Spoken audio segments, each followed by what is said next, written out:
entertaining, so lower bracket is bound to be amazing. Of course, we may see a rematch later on. You never know when you actually get to the grand finals. But Team Liquid running a draft that doesn't really require all that much finesse, just a whole bunch of melee heroes running at you with the Faceless Void and the Juggernaut. It may not be huge in finesse, but it is very effective when the Finem answers, namely that Sven, are underfarmed. So they don't really have a hero that's usually okay tanking you in the front lines and starting to trade right clicks with you. So Liquid, just by getting off to an early laning phase, just had that almost permanent advantage throughout the entire game. Plus, they were able to kill Sven pretty much every single time there was a fight. It was pretty much the exact same scenario that happened in game one when Adpm were able to shut down Team Liquid so early. So early game, let's see in this one who's going to actually get a early game edge, because it seems like, well, it turns out the early game is important. Who would have thought? Yeah, most definitely. These teams are pretty tempo-oriented, very fight-oriented. So if you're just one item behind, it adds up very quickly as your team just gets wiped out that much quicker, either lacking in damage, lacking in mobility tools. But, yeah, not lacking in skills. Both sides definitely performed admirably, and I think that both of them were really playing near their top level. It was very exciting to see it. Matoma Man especially, like the way he was able to isolate targets in Chronospheres, hitting on multiple Invis heroes blindly, just going in and setting up a Miracle for the most part on the outer shell of the sphere. So really, really good play from him. It means that Team Liquid consider this Void also a pretty versatile pick, because they can run it from Matoma Man in the safe lane, they can run it from Mind Control in the off lane, so it definitely gives them a lot of confidence here picking it up early in the draft. And just in case they're worried about some Omni Knight shenanigans, or maybe they want to facilitate a ranged, edgy core like the Drow, they pick up the SD as well. Yeah, maybe try to force out some bans here from Adfinem and make that not their plan anyway. Like Shadow Demon just as a support is usually going to be reasonable as a setup hero for that disruption. You don't really need a ton of illusion combos to get full value out of this hero.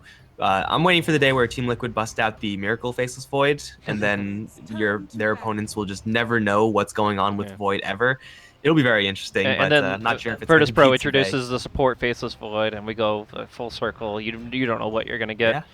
And then he gets nerfed, and then we never see him again. Yeah, and then because to obscurity. That's the circle of life right there. But Adfinem gonna switch things up a little bit. Batrider, as well as a rather early Lion pick. Now Skylark is very comfortable on that Batrider, so it should be no real issues there. Lion super early is something we used to see picked up in response to Faceless Void almost immediately. He's fallen off a lot, but he still has that burst damage. He still has that disable, so it's maybe early to pick up the Lion, but I think it's perfectly justified. Yeah, that's the question, is whether or not it's going to be able to nullify the real threats and the targets. Like, for example, Terrorblade is a really bad pick now that you're up against the Lion. With Earth Spike Finger, you're losing like 70% of your HP, and with the Hex, you're going to have be hard-pressed to get inside range for Sunder and things like that. So, overall, I do think that the Lion already is putting out a lot of good pressure threats. It's also really good against Void. If you just level 2 combo up Impale Hex, you're probably generating kill potential, and opens up things like Slark for Adfinem I think would be really good. Yeah, you're up against the Faceless Void, that's not ideal, but everything else, like, I mean, you're not worried about the Shadow Demon, for example, so I would like to see it. They already have like the vision advantage with the Batrider, adding the Slark on top of that could really allow them to take control of the map early on. But we'll see what Madara really wants to pick up here. Obviously, still plenty of his heroes in the pool. It does seem like Madara usually gets priority last as far as the hero that he's going to play, just because he plays everything okay. Team Liquid go ahead and get a Pudge, which I'm a big fan of Pudge being kind of in the meta nowadays. Lots of teams experimenting with him. I don't think we've seen Liquid play him recently. Kuro Again, played it at from the last Summit, actually, Summit 5. Kuro picked it up, and okay. They prefaced that because I think Wings picked it up in the game before, and they were commenting on the couch saying like, "Oh yeah, no, it was Blitz. It was Blitz on the couch watching I think Wings play, and it's like, yeah, we've practiced it a little bit." And yeah, Liquid have run this a couple of times here. Kuro's got some solid Pudge beneath his belt. We're going to be seeing just the Juggernaut pickup here. A little ambiguous between Thug and Madara, but probably Madara. He's definitely, that was his comfort hero like a few months back, and then it shifted a little bit. But as it is right now, Kuro's going to be roaming, Kuro's going to be active, Kuro's going to be evolved, and that Pudge is going to look to set things up. We'll see if it's going to be able to do enough in terms of like ganking up the mid lane. I think that matchup between Thug and Miracle is very critical to this matchup, and the fact is that if you can get somebody like a Pudge, just get one really good hook, you can offset that matchup. You can really just tip the scales in your favor so much. So right now, Team Liquid, they're not showing, they've shown everything on the flop here with the Pudge tied, and I don't think that Advenom really have an easy answer no matter what it is. Earth Shaker. What patch is this? Did we Right?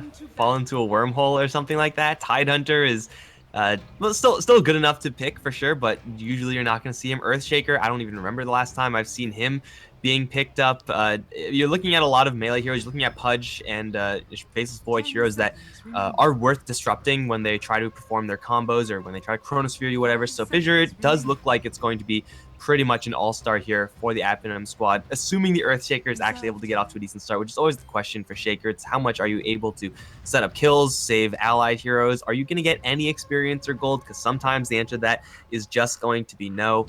So, I'm usually on the fence for Earthshaker. This game, I definitely see its value, but for Liquid, getting the Tidehunter now, they have ways of slow sieging except for damage. They just need some sort of benefit with the Shadow Demon. I feel like Shadow Demon's just kind of in Liquid's draft right now, and it's not really going to combo up with anything just yet. It's still great defensively up against the Jug, up against the Bat Rider, but offensive power of the Shadow Demon is, I'm not really sure about it yet. Yeah, it's going to be pretty interesting here now. Thug snapping up the Invoker before Miracle can grab it up for himself. Now, obviously, you can pick up something like a Templar Assassin, which would be pretty good in terms of dealing with the Juggernaut damage output, as well as landing really well against the Invoker. But it's not something we've seen really much from Miracle most recently. So, yeah, there's plenty of options. He knows the mid matchups really well. He'll find a way to optimize this. But right now, I mean, the OD was banned out first, so you're probably looking at something that can control it pretty well and just kind of at least do-si-do with him. It's gonna be Slark. Okay, so I was thinking Slark. Actually, when I saw the Earthshaker and Tide, because of the fact that they're good counters to it, and usually when those kind of heroes are put in the air, it's kind of like, oh, because they're thinking about the other team might pick it and they're a little bit worried about it. Let's not necessarily ban it, but prepare for it. And they prepared for it. They have the Lion, they have the Earthshaker, both really good against the Slark. The Bat Rider less so, but Batoba gets to pick up what kind of made him famous in my mind. When he was a captain for the 4 Anchors and the Sea Captain, Matoma Man Slark, that was all the rage for quite a while. Like he felt like he was the best Slark in the world for just a week there at least. And yeah, bringing it back. Bulba going to be supporting him on the Shadow Demon while Kuro does whatever the hell he wants on the Pudge. And it's setting us up for a very interesting game of Dota 2. Dude, did we get the reads or did we get the reads? Miracle is going to be handling the Faceless Void. It's yeah. not too late, of course, for Liquid to make some swaps, although I don't expect those to actually happen. So lanes from Liquid going to be very interesting. I was thinking more along the lines of how do Liquid fit in this illusion power of Shadow Demon, get like a sniper or something online, but the Slark is a much more direct way of going in for it. Again, it's very, very melee heavy based draft for Liquid. Seems to be like that's something that they're completely okay accepting with the kind of pseudo range initiation of the Pudge, how he behaves very much like a ranged hero.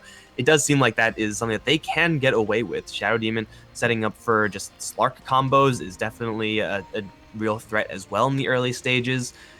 I do like Finem's draft because it feels like it's very safe. It feels like it's just a very conventional, kind of a little bit more of an old school draft. Just Invoker getting a lot of space provided to him by the Earthshaker and the Bat Rider, so Thug can just do his thing. TP canceled from Bulba here. He goes in, tries to grab the courier while TPing, just trying to grab all the items as quickly as possible, and then usually you shift queue it. You TP and then you shift queue the courier and make him run all the way back home like the poor little donkey he is. But no, Bulba not only faces the shame of having a generic, non-cosmetic courier, but also canceling a TP to start the match off. Well, to be fair, there's also a vanilla courier on the other side. Okay, so. well, we're just done here. Honestly, who wants to cast a game with 2 vanilla couriers? Like, what's the point of playing Dota 2 when you've got, Sparky here, the generic dire courier, walking through? Just, I want to see some Riki snipes, Furion. We really did fall fall into a wormhole. Like, hero pick-wise, like Earthshaker's picked up now, and we have the time in Dota when there's no courier skins. It's a dark, dark place, my friend. But, here we are, starting things off. Kuro's probably going to start off with the Rot. They actually saw his boots with a Sunstrike, so they know that he's going to be very heavy in the roam, and Bulba's going to be the one that is suffering in terms of net worth.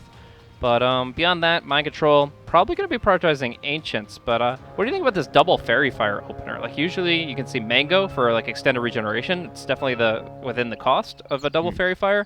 This gives them the better burst healing, maybe an extra Kraken Shell. It's very interesting. Yeah, but it's also kind of setting himself up like expecting to fail. Like the regen or the burst heal is definitely kind of nice, but ideally you would be in a situation where you don't really need to rely on that to stay in the lane. I don't expect the damage to be a huge aspect of this Tidehunter's lane, and the fact that he's going up against the Juggernaut just means that like a spin is just always going to do its full damage. So Anchor Smash is almost irrelevant when trading hits with the Juggernaut in that regard. So I'd rather see him get the Mango just to try to get a little more passive regen, but this is probably not going to hurt him too much, but I do think that it's not helping him in this situation. Like, yeah. Well, it's nice these situations damage. that can help quite a bit. Absolute truck ton of damage. Like, it's when those burst combos come out and you're really worried about living through, like, a spin, then I guess the Fairy Fire is quite valuable. Like, Spartan hits the Earth Spike and there is no Fairy Fire, then that's just a dead Tide. But at the same time, yeah, it's kind of weak overall because the fact that he no longer has any sustain. He can survive one more spin, hopefully, but beyond that, he's going to be struggling in this lane and probably just going to focus on the jungle. That's what the Ring of Protection can turn into, that Iron Talon, and then you're going to be seeing him start to actually get his farm. In the meantime, Bulba, level 1 Shadow Poison gets 5 stacks up, should be able to kill off most of this, but Skylark might be able to snipe a few. At least he's going to get the experience, and a couple of these creeps will be sitting at pretty low HP. So Bulba makes up for that net worth that he was lacking when Kuro opened boots, but now there's 3-4 stacks on Kuro, and there's no disruption to help him. A Fissure means first blood. That's going to be the Rot Deny attempted. Kuro tries to time it, and he does not get it. Instead, it's going to be now a dive past the tower, nearly pounced, and it's going to be first blood actually for MNT of all the heroes here. All right, well, a decent start for Finem, keeping mind control at arm's length, and with another spin, Sunstrike as well. Fairy Fire, is it good enough? Oh, Madara's actually not fast enough, not quite to get catch up to the Tidehunter. Taking a couple tower shots should survive this, but still bottom lane applying that pressure. You gotta watch out as any hero, even well, actually they do have stick onto Matoma Man right now. I guess it's kind of nice, but everyone really needs a stick if they're gonna be safe on this bottom lane versus the Bat Rider, even though he is just level 2. It's just a hero that can do that, and they're keeping the Earthshaker hanging around this bottom lane as well, so it's even more time for the Bat Rider to get Firefly damage in and sticky Napalm as well. The Slark is almost purely resistant to that. He's got the stick, he's got the Dark Pack, he'll be okay, but everyone else in the back, speaking of being careful, Kuroki gonna jump in with the Rot onto the Thug. Miracle's looking for a bash, not quite lucky enough, but should still get the kill. Cold Snap, not gonna do it. Miracle's just gonna time walk clean out. Yeah, you really need that bash as soon as possible to make that gank cost effective, because obviously you're going to lose a lot of HP, but in the end with no rotation, no problem. They're going to be able to get that kill, and Finem just don't have the response. Earthshaker obviously could Fissure if he was there, but he made his roam down bottom, and although they didn't see it, Liquid get lucky on that, and they end up getting the kill on Thug, which will steer Miracle to a very, very strong mid game. I want to talk about this Earthshaker a little bit and say that one of its strengths might just be the fact that you're not used to it, that you don't play against this all this often. I remember when Mirana started becoming meta, for the longest time she wasn't touched as a hero. Everybody was getting hit by arrows, even the easy ones, because just you weren't used to having to go up against that. The Earthshaker Fissure now catching out Pudge out of position. Sunstrike going to help this out. Kuro looks for the deny, does not get it, and Mind Control is not going to be able to keep pace with Spartan to finish the job on the Lion. Instead, it's going to be a nice jump forward from Miracle, trading with Thug, who will take a bash and a couple of free hits. Thug's kind of getting smashed in this lane. You were talking about earlier, like this mid lane matchup being of the utmost importance for this these two teams and their matchup. Faceless Void has some of the higher base damage in the game. He's definitely using that to his advantage. Up towards top lane, Mind Control. And we'll get a chance to use the second Fairy Fire, I suppose. Sunstrike, though, going to cut it short. So Fairy Fire, again, not sure if it's going to find its value, but still, it's going to be another kill for Finem, another A kill for the Invoker, much needed kill considering how little he's getting versus this Faceless Void. And usually with this, it's the lane gets a little bit better. Skylark on the bottom lane actually a little trouble. Pounce does land. Can't Firefly at it, so he'll try to bump it back with a Flame Break, but it's not going to be enough. Shao Demon's going to grab that kill. In the meantime, towards top lane, Kuroki is going to get Fissure Walled off. There's no great angle for his escape, and a nice spike from Spartan also, keeping Mind Control out of this fight. Spin is there. Rot Deny? No, again, not quite going to do it. So it's another kill for the Dire, and this Tidehunter only being level 3 just can't really help out his allies enough. Yeah, this Earthshaker is catching them off guard multiple times over, fully blocked off, and again, it's just something that you're not used to. If you overstep a little bit too far, they find the angle. It's not even like if you're too far forward, it's just if the Earthshaker's like too far left or right, he can find that kind of cross or fissure that will allow you to have no real escape. In the meantime, I don't really care about like the opener from Mind Control as far as like his Mango or his Fairy Fire, but I kind of am bothered by the fact that now he's still trying to contest the lane when he's already struggling. Like, if he would just go Iron Talon and jungle, as many offlaners are a little bit too stubborn to do, but if he would get guaranteed progression towards like Arcane and Mech. Instead, he's putting himself in danger, and it's probably going to cost him his life once again. Stuck. Hexed up. I think he's mostly stuck. Madara's going to come in with the spin, mind control. Not even trying to right-click down this Juggernaut, just trying to book it the other direction. Will dodge the Sunstrike. Very fired. Oh, it's not going to do it. A couple more right-clicks, and Madara's going to grab that kill. Perhaps a little bit too close for comfort there from the Finem squad, but still, it's Tidehunter going down again. I mean, I kind of understand it because he's still getting experience. Bounce connects bottom. That's going to be another kill. Now going to get jumped. The offlaner's having a really hard time here. 3 stacks poison. Is he dead? One more stack is required, and it's going to connect. He walks right back into it and will go down. Shadow Poison doing its job. 4 stacks. 2 kills. Bulba 2-0, starting the game off. Well, this is certainly an action-packed early game start. Faceless Void is going to find himself, though, on top of the net worth chart without having all that much help in dealing with this Invoker. And now he's got a Chronosphere with a double damage shout even right around the corner. They've got it. TP Yeah, number 1 is coming in. Earthshaker is going to end up teleporting right into the bubble. Thug is going to get beaten down and will fall before there's a response from the Earthshaker, but now everyone's coming in. Bulba does not have enough mana to cast anything substantial. They stun up Miracle in the back end. He's going to time walk that out, has a lot of mana left. Bulba's going to be chased down by the Bat Rider. He will be the first one to fall as Miracle is going to be hit with a couple stacks of Napalm. Doesn't have a wand or a stick or anything. Stuns coming up like online. There it is. Going to wall off Miracle. He's stuck in the corner. He's going to go down. Juggernaut was also able to kill off Mind Control for the team's time and is looking at Croaky as well. Yeah, almost. Finem just feasting. Yeah, doing really well right now, and obviously, like, oh, and Sunstrike almost hits on Kuro as well. Just going in, you got that level advantage. Madara is able to get out that Omni and just break down the Tide, no problem at all. Spin Omni, and the hero just doesn't have enough health to work with. So, beyond that, I do think that there's a chance that we could have seen Miracle live if he had gone for the southwest time walk. Instead, he goes down where the Bat Rider already is. So the Bat Rider, oh, shoot, as I miss a kill. Unfortunately, Bulba making plays happen where you just wouldn't believe it. And I do believe that it was just a really low HP Juggernaut, but even still. It's a Shadow Demon getting a solo kill on a Juggernaut. Anyone getting a solo kill on Juggernaut is a big game. Yeah, he just got Anchor. Yeah, it was just Anchor Smash, Disruption, Poisons. Like, it wasn't even 200 HP, but it gets the freebie at a critical moment, as you really need to keep pressure on this Jug, otherwise he's going to snowball. But yeah, in the end, now Finem are going to be having this kill advantage. They haven't even used the finger yet, and Spartan is probably going to look to drop that one on mid. Dara's back up towards top lane. This should be a kill in mid. Here comes Sunstrike, Finger, kaboom! Top lane. Gets too aggressive. Dara is booking it out. Mind Control, not quite level 6 though, but pop the Faceless Void. And that's Lion versus Void in a nutshell right there. Yeah. Really just taking full advantage of this Exort Invoker and the amount of burst damage that he presents to his team. They have so much quick kill potential with these heroes. Either isolating targets or just putting out a ton of burst damage against them. And it's been really difficult so far. We haven't seen enough from Kuro either. We've seen good Pudge games from him, bad Pudge games from him, but in this one, so far it's non-existent. He really hasn't been able to do enough other than like a hook on mid. Hanging around the top lane also, it's not really a great place for opportunities since the only hero you're trying to gank is probably like the most Pudge resistant hero in the game, and that Juggernaut is going to get a little bit of help as well. Lion and Shaker are going to smoke up to try to get rid of some of these heroes from Liquid. They knew that the Shadow Demon was hanging around here for a long time.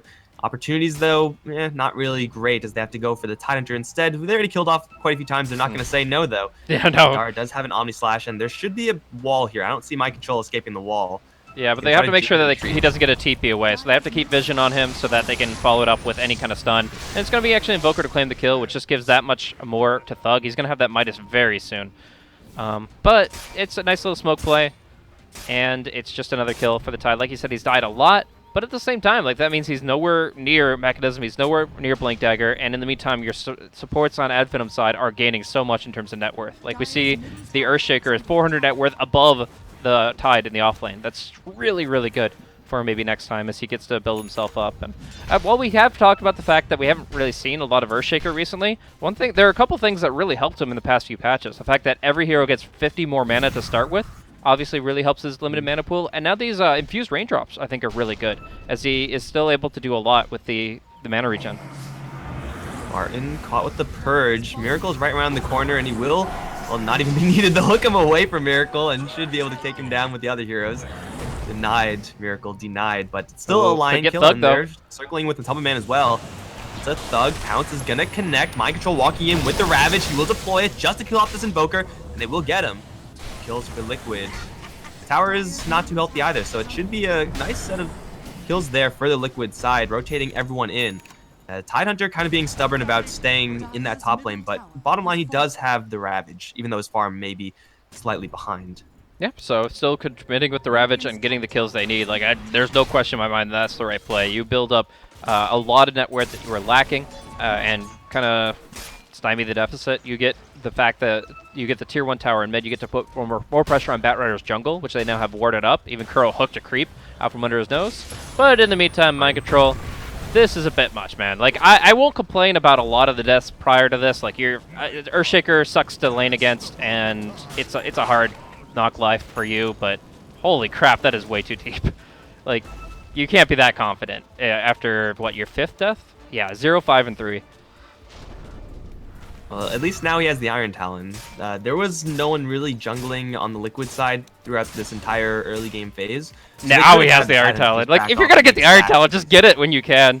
Like, the fact that he went Windlace actually is just so frustrating now, because he still had to go back to the kind of mediocre farming item, and he's still gonna be jungling for the next 10 minutes. They have a double stack of Ancients. No other camps are stacked up, which, I mean, is probably just maybe even just better for Mind Control. Definitely at least worth his time, as opposed to going back and towards that top lane and dying like the third or fourth time. But now he's actually able to get some gold along with that experience. Tidehunter will eventually recover into this game, but on the other end, it's the Batrider who has been killed off a couple of times.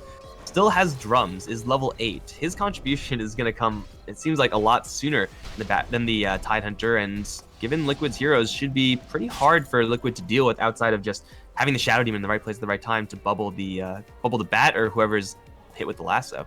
Yep, so Slark realizes that there is an Observer-centric combo on the cliff there as his Shadow Dance does get revealed, but even more importantly is that Finem know that there's a Shadow Bladed Slark walking up top, and they have some really good Sentry Observer duos to deal with this. For those that play your pubs and just are food for Slark, or your teammates are, these kinds of combos of Observers and Sentry Wards is exactly how you deal with the early Shadow Blade pickup. And yeah, they're going to get dewarded, like I said, but that gives them intel. That keeps the Lion safely farming and then TPing out when it gets a little bit too much. And they're just going to put pressure down bottom, where I really do feel like there's plenty of kill potential, if not a free tower. Thug is pretty far behind the rest of his squad, but he does have now a fresh hand of Midas, Sunstrike support, as well as the fact that Liquid don't know who's exactly behind this Juggernaut. So it looks like they trying to do something similar behind Miracle up towards top lane, but it's of course much slower, and it's already kind of lagging behind to begin with. The Tubman's Shadow Blade is very clearly revealed at this stage, so it's not going to be a surprise for the Ad Finem squad. They'll carry their sentries and whatnot, but still tower gain for the Ad Finem squad, and they'll be able to keep shoving it out. They don't really Roche all that well. In fact, neither side they're particularly great at killing off Roche, so it's probably not an objective that they're going to gun for first, but there's a Chronosphere, another Chronosphere on Miracle, and Liquid have the Ravage as well. Around these times, you want to use all your big teamfight ultimates whenever they're up. Okay. So Liquid did get 2 blips on their scan there. Kuro really on point with honing in on certain targets, but Vidara looking for that spin TP away if necessary, and I would say it's going to prove that way, as we do see multiple heroes coming in. Man does get the Dark Pact off and will break down the Hex. There's going to be the Sunstrike coming through. Omni Slash onto Kuro, though, and he's going to have to rot. No, he's just going to stay. He's going to eat.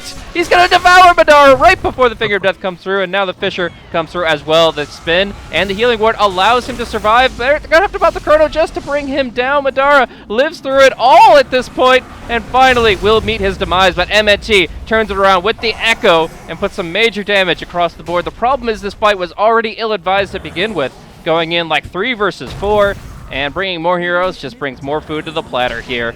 Oh my goodness, this Tidehunter, he can eat a Plankton, he can eat a Krill, now he can eat a buffet of Dire heroes as they march down bottom and they die one by one. That was almost perfect from the Juggernaut, juking into the trees, then straight Omni slashing the Pudge. Taking that Dismember off the table immediately would have, at the very least, kept them alive, and they would have then been allowed to use Finger of Death on a non-Pudge hero to get, maybe a little bit of better exchange there for Finem. But of course, Omni Slash RNG is never going to be kind to you when you need it. And Finem were already really, really far in without having the backup of their Invoker outside of that Sunstrike. And with their heroes, Sunstrike, at least guaranteeing a Sunstrike every single time, is not quite in the books until the Batrider gets some way of enabling the Flaming Lasso to land very quickly every single fight. So Liquid, they just kind of punish the fact that Finem are going a little bit too deep, a little bit too comfortable in this game, and the Slark finally gets some action with that Shadow Blade as well. It's not an item that you want to get and then sit on. Yeah, exactly. And he did find that very nice kill, real-time Dark Pact, as we actually see him going again onto Skylark, but not really the kill that they're looking for, not a great opportunity with only Bulba behind. Pretty defensive support for the circumstances. But Ward War's going on across the Radiant jungle. A lot of sentries on both sides here as they just try to make sure that they keep eyes on Slark. But at least for now, Slark will just continue to show himself to farm and to work towards that Echo Saber that he'll have in the near future. Liquid are okay with getting just a couple of minutes of time to just farm up. Miracle, they're going to smoke under a ward.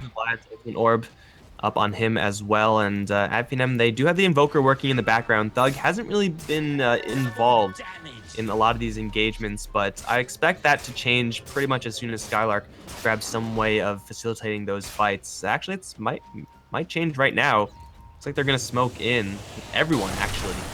Man is kind of nearby, but he's a tough kill. I think they see this coming, though. I mean, they were all really grouped up. The Lion just got the smoke off the courier. I think they know about the smoke, but the question is, who is able to get the spells off first? Dark Pact just used as a perfect time to go for the Fisher, go for the Hex, and go for the kill on Matoma, man. No hook out for you, just the kill. And while Miracle does drop a massive Chronosphere, they're not getting any damage out. In the meantime, there's going to be a Ravage onto 4 heroes, but the Omnislash still comes out and puts major damage in. Miracle's able to break off that finger, but in the meantime, Madara puts out massive damage, and there's the Echo as well. 3 heroes go down for Liquid and only exchange for 1, and it all starts off with that Dark Pact being used on a simple creep wave in mid. Even with no Blink Dagger on Batrider, just that angle and the long-range stuns, and the Finem squad able to facilitate that fight. Liquid, they had a pretty good Chronosphere, I guess, but the Faceless Void ended up on the low ground, so he wasn't actually able to hit anything, at least not anything relevant. Everyone was beating down afterwards on the Batrider, and that's kind of okay for Finem since the Batrider already did pretty much the entirety of his job. No one else was taking damage during that Chronosphere the entire time. And it is, again, kind of just a problem with Liquid's draft, or an issue that they kind of drafted for themselves, that the Chronosphere is great as a disable, but as far as enabling lots of kills with damage poured in, there's no Skywrath Mage, there's no Witch Doctor. They can't do that easily. They will, however, be able to find Spartan pretty easily, or Lion being left behind by the rest of his team. It's a small consolation prize, though, for Liquid, as Faceless Void's peak in this game is limited, to say the least. Sure. Now, that last big fight, I have to say that it started one of 2 ways. Either they didn't know about the smoke, which there's no way we could know, but I think that they had enough information to at least guess at it. Or if they did know about the smoke, Matoma Man took his job as bait a little bit too seriously. Like, he put himself in such a vulnerable position with the Dark Pact, using it like that. And the only way out of that situation when AF do initiate is a defensive disruption. So if they knew about it, essentially it was with Matoma Man hoping that Bulba would be quicker on the trigger and closer as a hero for that disrupt. And one way or another, we'll never really know, but it's a very risky situation to be in when you use your Dark Pact in that aggressive spot.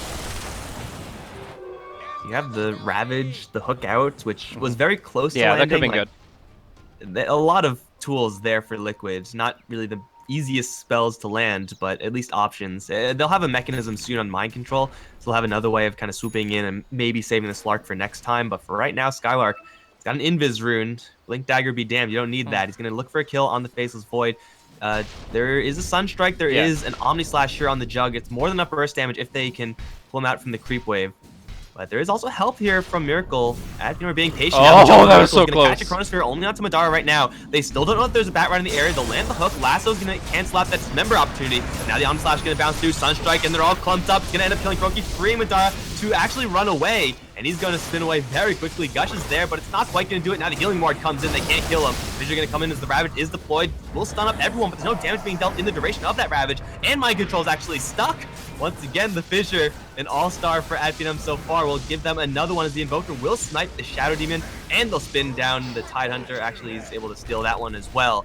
Finem turn things around. That Invis rune, such patient play from Skylark. Yeah, and it's still, like, that fight could have been really good for Liquid if it had started a little bit differently there. I mean, if the Batrider had gone into the Chronosphere with that Invis rune, they would have found just a perfect pickup. Along with that, of course, like, the Tidehunter, he had that Kraken Chill proc on both the Impale and the Hex from the Lion, so, like, you just need a little bit more. If they had the mechanism up and could sustain themselves, that fight would have been really good. But no ifs, ands, or buts about it. It's Venom's fight. Take it away.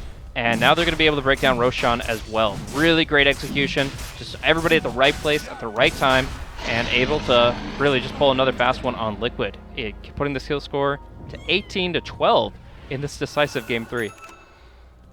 That's a Blink Dagger on Bat after the Roche Gold. That's also Invoker packing Travels.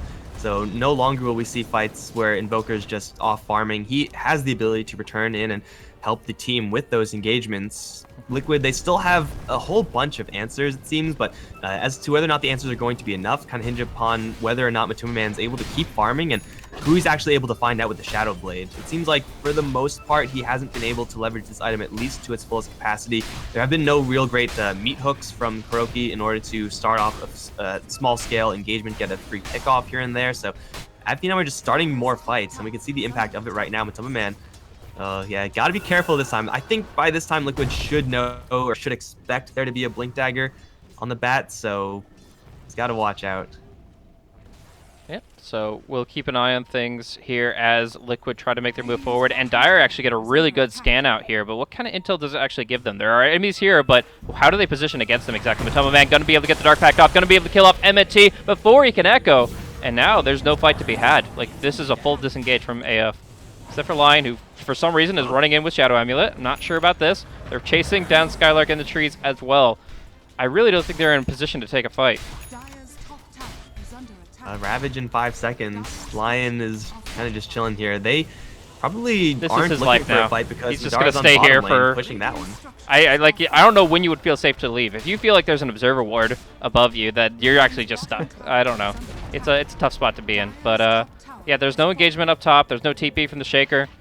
And Spartan, he stands sentinel on the hill. But all the same, Liquid take their tier 2 tower, and they start opening up the map. Now they can feel a little bit safer about farming the Radiant Jungle, as once again, they're the kings of the Ward Hill. One's TPing in. Oh no, that was huge miscommunication. The Invoker canceled his TP. Madara also thought he was getting back up, so he canceled his TP, and then they both just didn't get in. So Madara's stuck here. The Invoker is not here. Miracle is getting a chain stun, even though he does use the Chronosphere. Doesn't actually do anything, but he does all the Omni Slash with that blink out. Madara's now kind of stuck here. Does have the H, so he's more than okay with continuing fighting. They're going to Echo Slam onto the face of Void. Finger Death as well. Super dead Miracle. Finem, even after that kind of botched communication, still end up 1 kill richer on a useful kill target as well in the face of Void, and pull out the Chronosphere, and also see the Shadow Demon. Yeah, they definitely got in a couple seconds with the Blink Dagger. I think they got him. He's definitely. There's no way he lives. I mean, just honestly. But at this point, he did his job. He tried to defensively disrupt, and if it wasn't for 3 ultimates committed to the Void, that Void would have lived. They had to commit the Echo Slam, the Lasso, as well as the Finger, all to bring him down. Obviously, they also had to use the Omni Slash, but that was quite irrelevant as the Time Walk came out. So, just a really good kill, very critical. Wasting the Chronosphere, killing off the Void, and now pushing on the bottom lane high ground. Mind Control does have a Ravage, but again, there's not much damage follow-up in the duration of that stun. They try to go for Madara. Mind Control on the front line is going to hit with the Sunstrike. Good. Hold out. Kuroki with Emergency Services is going to get Mind Control out of there, which I think the Sunstrike was probably going to be lethal. He has a mechanism, but he's still very weak. Either way, Finem, they do take down the tower and should be okay with just backing off right now. They may lose Spartan on the retreat. Maybe not. He's going to glimmer himself out to freedom, and there's no True Sight on the deck, so Liquid don't get anything off of that. From either side, really. The Batrider had Dust if absolutely needed, but it's not the best tool for catching out a Slark. So all in all, I would say that the detection was lacking from both sides there, but you can understand that a little bit better with the Glimmer Cape only being a fresh pickup. All the same, Finem getting a pretty big advantage across the map. Like, yeah, the the Radiant jungle feels a little bit safe for Liquid, even Matumbo making an aggressive play up top, but he can't solo the Invoker, can he? There's Invoke on cooldown for 5 seconds, so he can't get any help. Although the Fissure is going to come in just in time. Matumbo Man chain stun, they do see him as well. He's going to pack out the lasso, leap over the Fissure. The flame break? Still the 4 Got him! Oh, he's dead. And that is it. I mean, when you have the Earthshaker backup, you certainly can't kill him. And I didn't notice he had a TP scroll or his BOT is on cooldown, so it actually would have been a kill if Matumbo was able to connect just 1v1. But this is a team game. Finem are playing like a team. They are backing each other up very, very nicely, and it's turning into a significant kill advantage and a long death timer for Matumbo Man. Dagger on the Taker definitely helping out in saving that Invoker just by getting in there fast enough. Helped out in that kill on the bottom lane, the Shadow Demon just by getting into the fights. I didn't really see when he got this item, but still it's an item up on the Shaker, and it's not like 50 minutes in the game. So it is going to be MNT guaranteeing almost every single time that he's able to throw out those stuns, at least in an attempt to save his allies. And this is where Earthshaker really becomes a counter to the Slark. Like, ground target disable is what kills Slark. Like, if you're able to burrow strike him or Fissure him while he's in Shadow Dance, you're able to just nullify him completely. Because yes, he can Dark Pact, then he can Shadow Dance, then he can Dark Pact again. If you're relying entirely on single target, you're not going to be able to shut him down. But with abilities like the Earth Spike, with the Aftershocks, and all of the Earthshaker spells, it's actually really, really effective at making sure that Matumbo Man doesn't get out of control, and that's why the BKB is so important for the Slark here.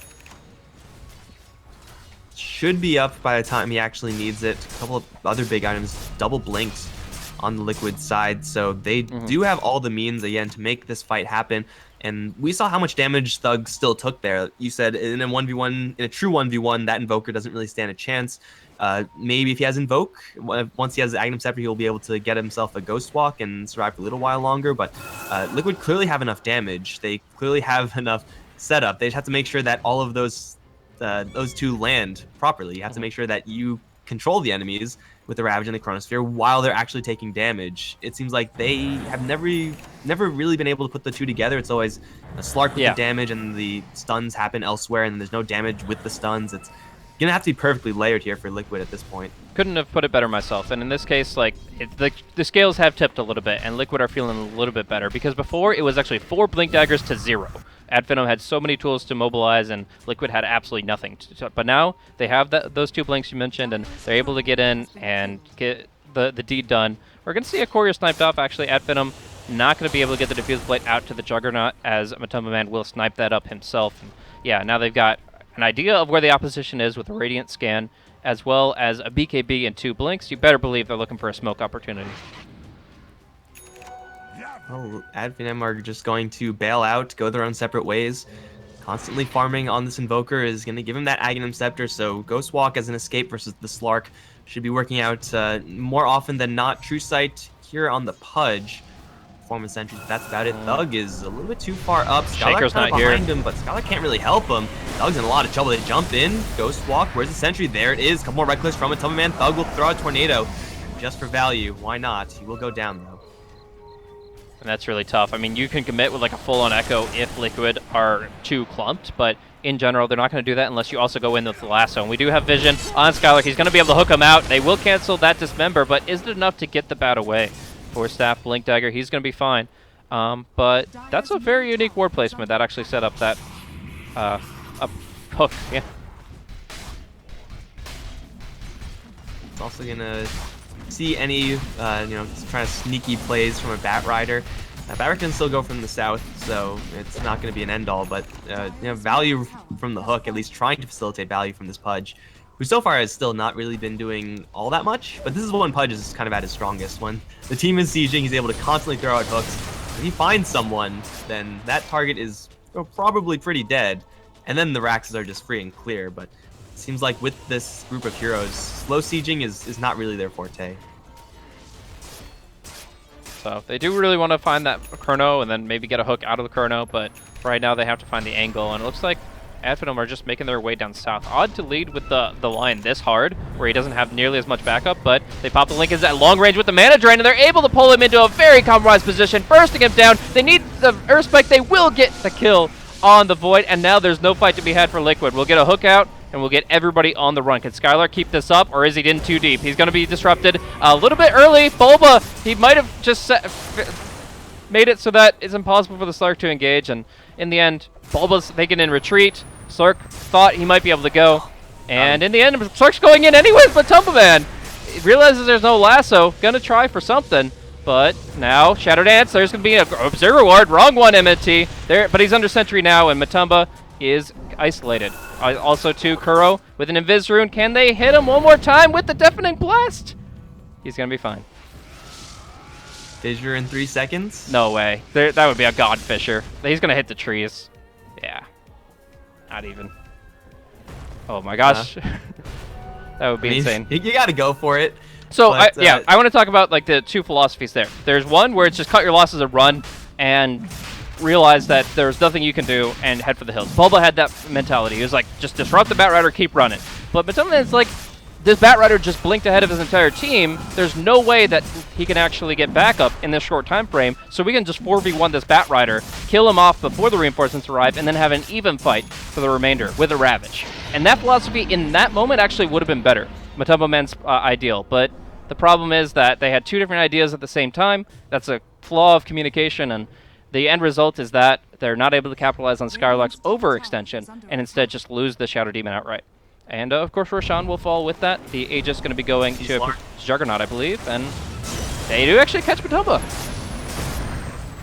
Do they have a gem? I assume so. Yeah, you don't find that kill without a gem. So yeah, Skylark did pick that up without me noticing, and they're going to be most likely taking the bottom lane. I mean, do you see a way they defend this with a 55-second cooldown on Slark?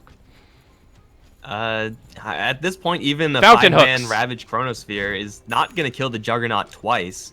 And it's probably not going to hit everyone, so yeah, this is probably a set of racks is down in favor of Finem, and even like losing that opportunity on the Batrider was one thing, and then losing the Shadow Demon to a Sunstrike was another chance where they all decided to back off except for the Slark who decided to go in. Now luckily that time wasn't punished, but Liquid definitely weren't all of the same mindset during that entire engagement, and losing the Slark now is going to be just the icing on the cake here for Finem, as they will take Brax's over in bottom lane. Void and Tide try and do what they can split push wise. Just let the right heroes for it. Enough damage. You mentioned before, like, both sides are bad at taking Roche. It's the same thing about towers. Like, you have to have a hero advantage to actually claim a tower, and in this position we see melee racks and bottom tier 3 gone, and Liquid have absolutely nothing to answer with. This is costly.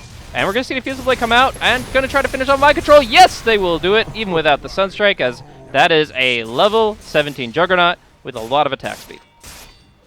All of his items just dumping agility into the hero, so Omnislash got quite a few extra hits there, extra damage of course, always nice, and Tidehunter down with also no buyback, so that's extremely unfortunate for Liquid. They can't keep a full 5-man crew up and alive at the same time and actually have a chance to fight. I don't know if we've seen any like real full 5-on-5 fights.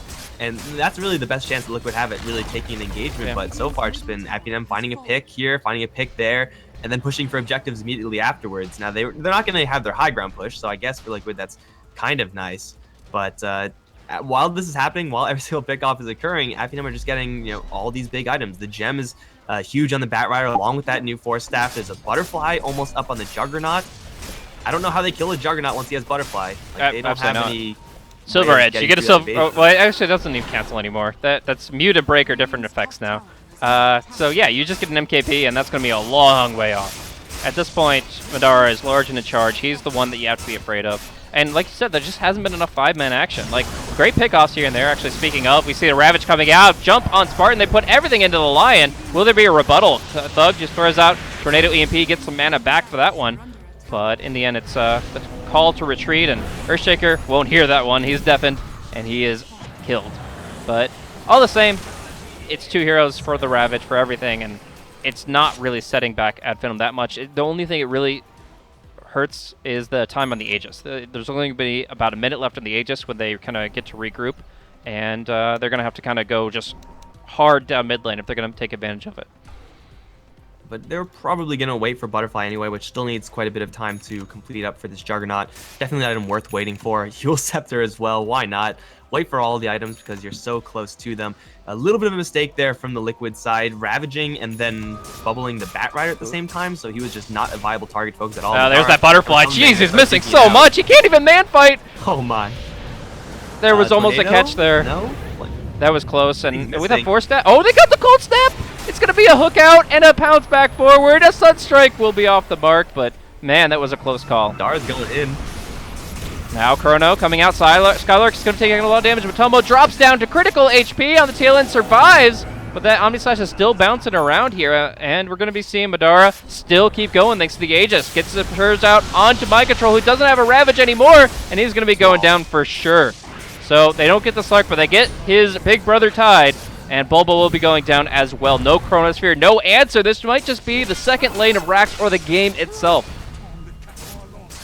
None of these heroes have buyback, and again, we're not seeing Liquid with all of their ultimates when they need them. Use them all in the top lane engagement, which was just okay. Maybe next time is going way too far in for an Earthshaker, but no problem. Still no punish. Jump in. This is not too far away for a Bat Rider to initiate. They have a Finger of Death on Matoma Man, and here's the Fissure and the Sunstrike. Kaboom goes the Slark, instantly buying out for another life, another chance at actually making something happen. But with no Chronosphere, they just don't have any control with 2 heroes alive. Even if they had a line on the Liquid side, they don't have enough control to deal with what Adrian was throwing at them. Everyone's going to lose a lot of mana here. Slark is completely tapped out. Basis point up against the Fusel Blade is also without the ability to time walk. He's going to get picked off. Buyback, it's too late. They already lost Megas, and Liquid, they're just getting picked apart by Finem. I don't think they can handle Megas, but you never know. They will try, but as before, it looks like this one is in the books. Finem, with this kill score 30-17, have taken Mega Creeps here at 36 minutes.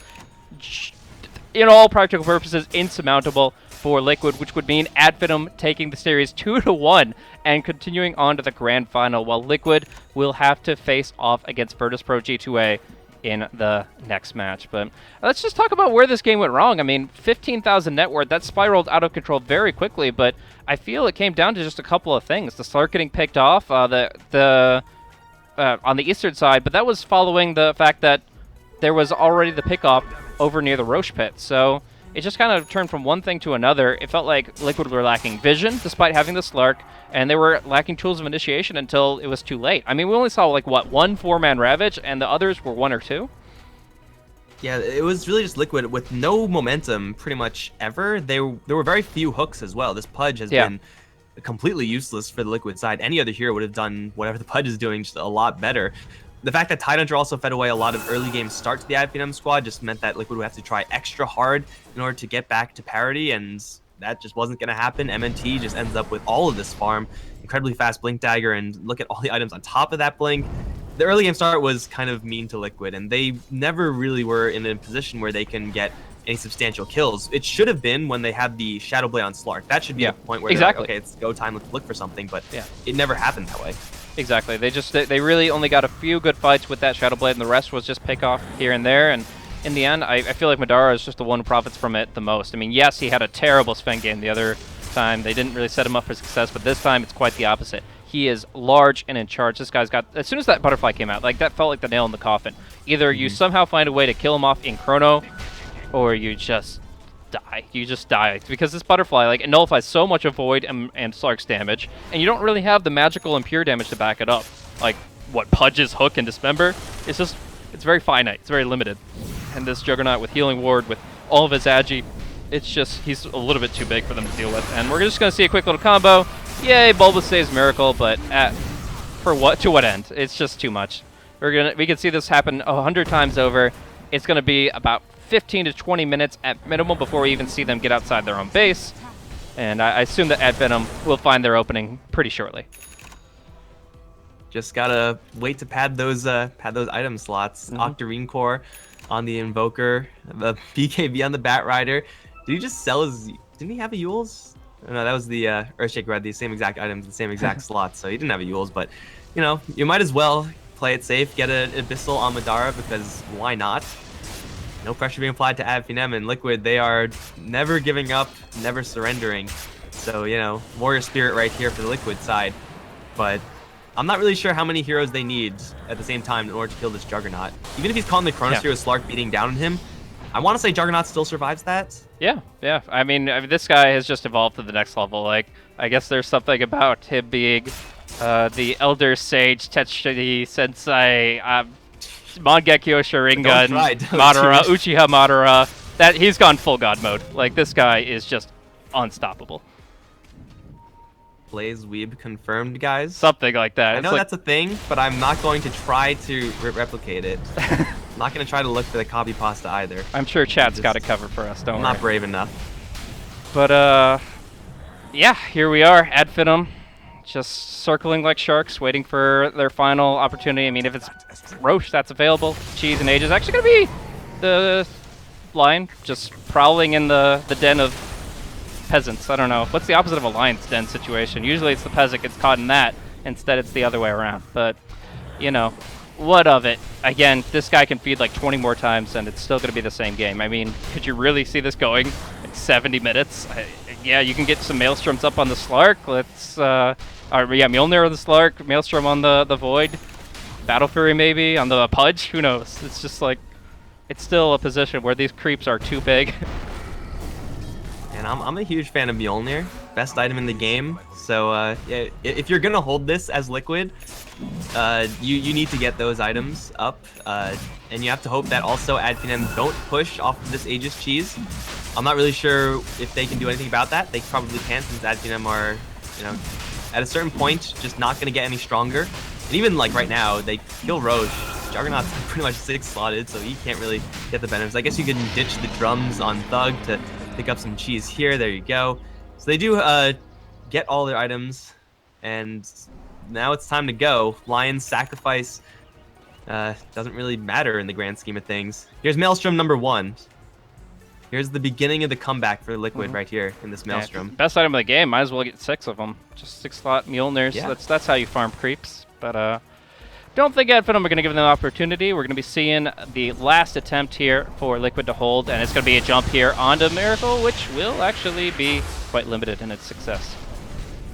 Also known as failing. But still, he's going to be on Madara. He goes into the base. Like, he's right next to the Ancient, killing off all the heroes. AoE deafening blast here. Thug will be pulled into the fountain. The fountain hook is real. But in the end, Madara just says, screw this. I'm going for the base. And in the end, it's actually going to be the Earthshaker that starts cleaning things up with an Echo and a big AoE hit. He's just buying time. He's creating space so that Madara can just burst down this base. But now he gets disrupted. He's going to be tasting it his own medicine here as his illusions burn his own mana and burst him down. The Aegis is going to be gone shortly, but in the meantime, he gets to get some crits on Mind Control and kill off this Tide. No buyback for him, and it looks like no return, despite Miracle going in for the Chronosphere. Bulba dying to the creeps, running for his life, will be going down, and they are heading for the hills, which is not even a safe place as Batrider is in on top of them, and that's going to be it. GG. Well played. Finem upset Liquid for a 2-1 victory in the winner bracket final of the Summit 6 European Qualifier Phase 2. Well, they clearly didn't have enough Maelstroms by the end of it. Liquid getting just so many melee heroes and putting Miracle in that mid lane Faceless Void I don't think was necessarily a problem. I want to say it wasn't the plan going in, just because they had no real Chronosphere combos, and Faceless Void can do a sizable chunk of damage by himself, that's for sure, especially when he's off to such a good start, killing off the Invoker a handful of times.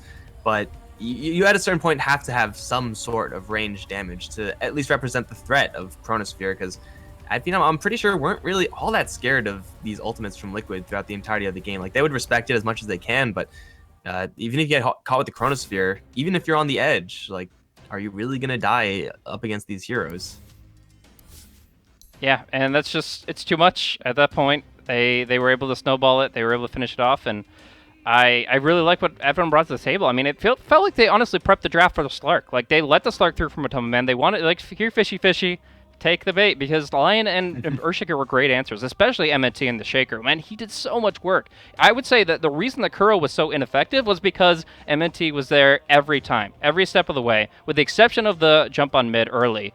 He was always there, either fishing, catching out Pudge, making it so that he's the one going down. And yeah, in the end, only 6 flesh heap stacks for Mr. Kuro. So that's it. It's going to be Liquid down in the lower bracket up against Virtus Pro G2A, and that is going to be happening tomorrow. While we do have America's already started up a few minutes ago, on BTS2. We are going to be looking at tomorrow a matchup of Liquid versus VP on at 7 o'clock my time, which would be 1600 for those in the Central European time, 7 a.m.